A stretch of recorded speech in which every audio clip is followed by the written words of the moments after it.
Assalamualaikum teman-teman. Perkenalkan, nama saya Fatih Hakim Alfaridzi dengan NIM 211012. Jadi pada kesempatan kali ini saya akan menjelaskan tentang cara pembuatan ELD. Untuk pembuatan ELD sendiri kita akan menggunakan website yang bernama ELD Plus. Kita masuk ke websitenya. Di sini pada saat kita pertama kali membuka websitenya, kita akan disuruh melakukan login ataupun sign up. Karena saya sudah pernah membuat akun, jadi saya langsung login, dan di sini sudah termasuk ke akun pribadi saya. Lanjut saja kita ke dokumen. Pada menu dokumen ini ialah tempat dimana file-file ELD kita yang pernah kita buat sebelumnya. Di sini kita akan memilih create new diagram. Pada namanya kita akan buat sesuai dengan keinginan kita. Tapi karena pada kesempatan kali ini kita akan membahas tentang studi kasus perkuliahan, kita beri namanya ELD case perkuliahan. Langsung kita buat. Di sini kita buka yang baru kita buat tadi. Kita sudah masuk ke menu pembuatan ELD-nya. Di sini terdapat beberapa opsi atau fungsi yang disediakan. Di sini ada select, connect, entity, attribute, relationship, dan juga label. Untuk membuat ELD kita membutuhkan sebuah entity. Kita menambahkan entity karena pada studi kasus perkuliahan dapat kita lihat pada PDF-nya entity yang sudah disebutkan. Pada poin pertama ialah dalam sebuah case perkuliahan, seperti yang kita tahu perkuliahan akan berjalan karena adanya dosen. Baru kita buat entity dosen. Entity dosen. Lalu ada mahasiswa. Kita buat entity mahasiswa. Ada mata kuliah. Ada mata kuliah, jadwal, kelas, tagihan, dan nilai. Mata kuliah,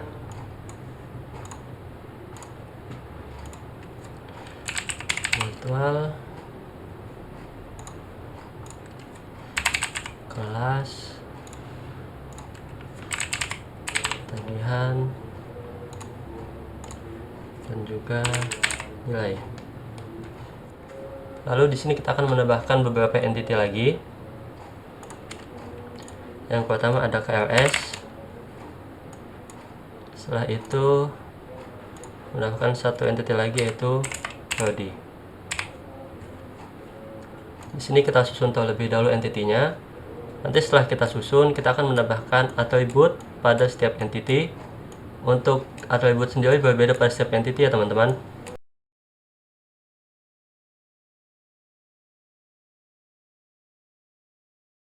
Setelah kita susun, kita akan menambahkan atributnya. Yang pertama kita akan menambahkan atribut pada dosen terlebih dahulu.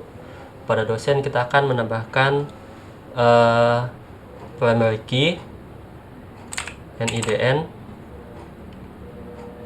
pada dosen kita jadikan unique. Lalu kita connect. Setelah atribut pertama kita buat dan kita sambungkan ke dosen, kita tambahkan lagi atribut lain yang biasanya ada pada entitas dosen, seperti nama dosen,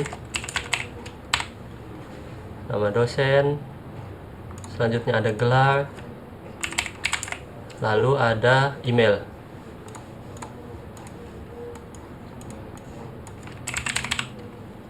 Setelah kita buat atributnya, kita akan menyambungkan lagi ke entitas dosen. Lanjut lagi ke entitas mahasiswa, kita tambahkan atributnya. Yang pertama adalah primary key dari mahasiswa. Di sini saya akan menggunakan NIM. Kita jadikan unique. Lalu kita sambungkan. Lalu kita tambahkan lagi atribut lainnya dari mahasiswa seperti nama mahasiswa. Setelah nama mahasiswa ada alamat, lalu ada email. Lalu di sini kita akan menambahkan lagi jenis kelamin.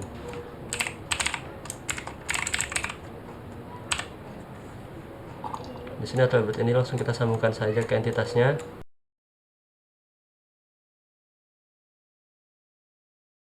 Lalu kita lanjutkan ke entitas prodi dulu ya.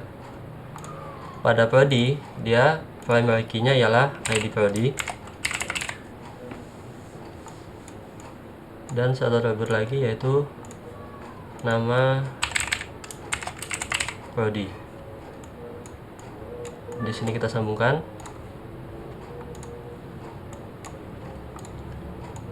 ID prodi ini dia primary key, jadikan unique. Lalu kita lanjut ke kelas, ID kelas dan nama kelas.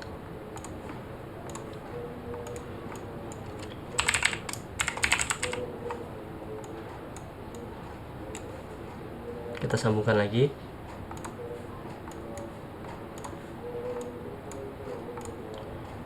Lalu kita lanjut ke nilai. Kita buatkan atribut nilai. Di sini yang pertama primary key-nya ada ID nilai. ID kelas group jadikan ini, kita jadikan unique. Ada ID nilai. Lalu ada nilai. Kita sambungkan. Lalu pada tagihan kita buatkan juga primary key-nya ialah ID tagihan.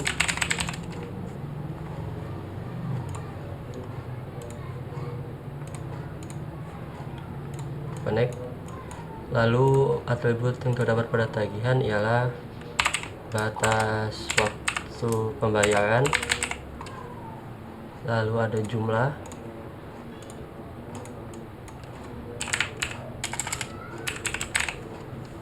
Lalu ada status.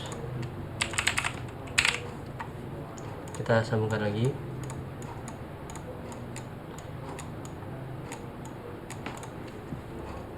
Lanjut ke entitas mata kuliah.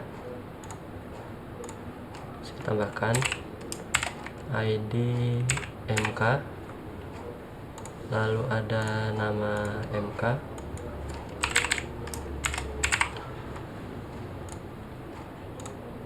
Selanjutnya ada semester.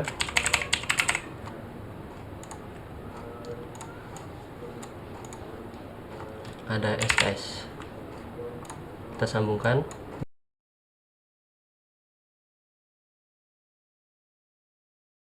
Lalu lanjut ke entitas KLS, lalu lanjut ke entitas jadwal.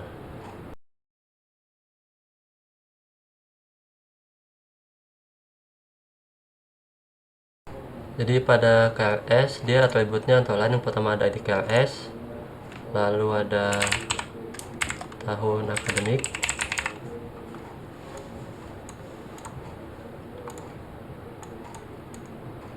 sini. Lalu pada entitas jadwal, selain ID jadwal, dia ada jam, lalu ada harinya,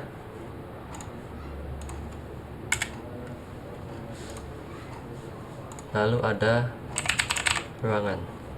Di sini kita sambungkan lagi.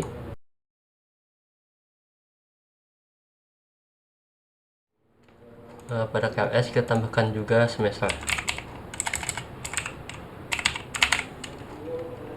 Lalu kita connect.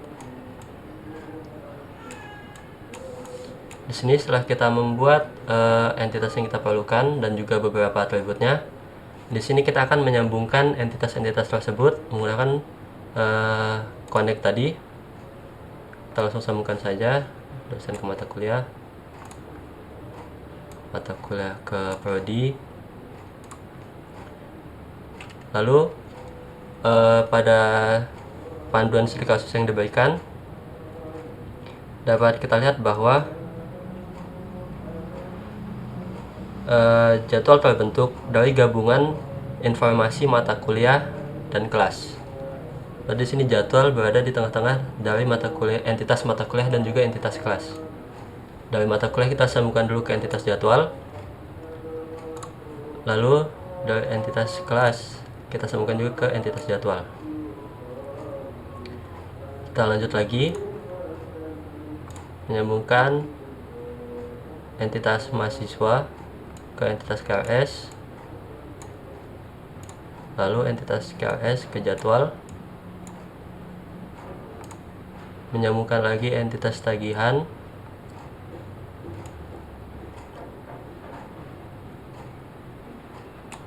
ke KRS dan juga entitas nilai ke KRS. Di sini kita atur terlebih dahulu susunannya.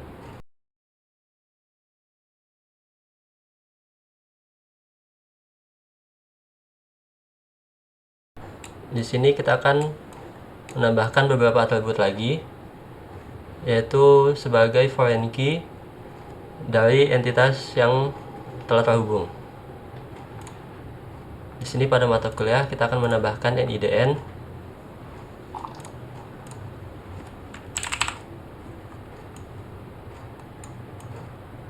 kita susun dulu, bukan NIDN di bawah, lalu kita connect. Lalu kita akan menambahkan juga atribut ID prodi pada mata kuliah.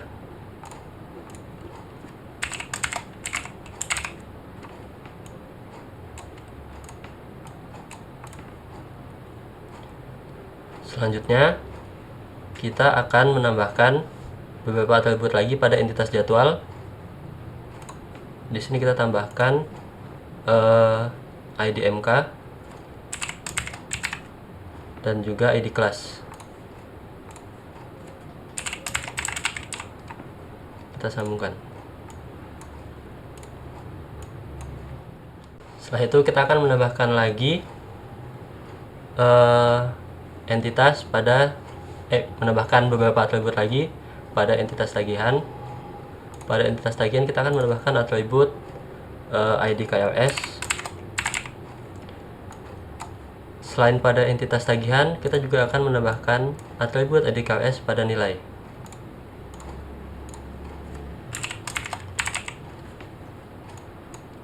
Di sini kita sambungkan. Lalu kita akan menambahkan beberapa atribut pada entitas KRS. Yang akan kita tambahkan antara lain ada NIM. Selain NIM kita akan menambahkan ID jadwal,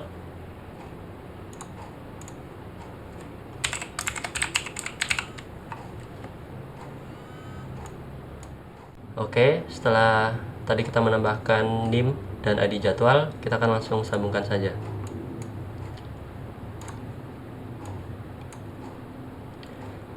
Untuk relasinya sendiri tentang bank media one to many, one to one, ataupun many to many akan dibahas oleh rekan saya yaitu Ahmad Syaipul. Mungkin sekian saja dari saya. Wassalamualaikum warahmatullahi wabarakatuh. Assalamualaikum warahmatullahi wabarakatuh. Perkenalkan, nama saya Ahmad Syaipul. Di sini saya akan melanjutkan penjelasan mengenai RRD, yaitu mengenai relasinya, teman-teman. Jadi di sini saya akan menjelaskan tentang relasi-relasi yang terjadi di RRD yang sudah kami buat. Di sini saya akan menjelaskan relasi mulai dari dosen ke mata kuliah. Di sini dosen ke mata kuliah itu one to many, karena satu dosen bisa mengajari atau mengajar beberapa mata kuliah. Jadi kita akan mulai dari satu dosen one to many.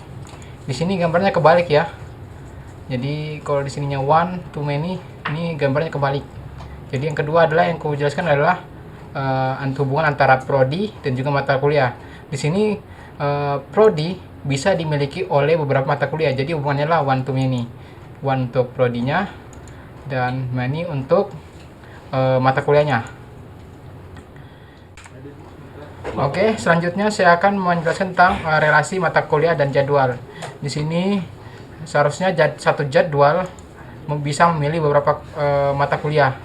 Oke, jadi hubungannya adalah one to many. Jadi saya mulai dari untuk jadwalnya adalah one dan untuk mata kuliahnya adalah many. Oke, yang kedua adalah hubungan antara kelas dan juga jadwal. Di sini satu kelas bisa dimiliki oleh beberapa jadwal. Jadi satu kelas itu bisa dimiliki oleh beberapa jadwal. Jadi kita akan hubungannya itu one to many. Satu kelas itu untuk beberapa jadwal. Yang selanjutnya saya akan menjelaskan tentang relasi dari mahasiswa ke KRS. Satu mahasiswa itu hanya bisa memiliki satu KRS. Jadi yaitu hubungannya adalah one to one. One to one. Yang berikut adalah KRS dan jadwal. Jadi sini satu KRS bisa memiliki beberapa jadwal. Jadi hubungannya adalah one to many, satu KRS dan many untuk si jadwal. Berikutnya adalah hubungan tagihan ke KRS. Jadi relasi yang terjadi antara KRS dan tagihan adalah one to one. Jadi satu KRS itu memiliki satu tagihan. Jadi hubungannya adalah one to one. Yang terakhir adalah hubungan nilai dengan KRS. Ini hubungan antara nilai dan KRS adalah satu KRS memiliki beberapa nilai. Jadi satu KRS memiliki beberapa nilai. Oke, itulah relasi-relasi yang akan terjadi di ERD ini. Mungkin ada kesalahan atau kurangnya penjelasan yang kurang lengkap, mohon dimaafkan. Terima kasih. Assalamualaikum warahmatullahi wabarakatuh.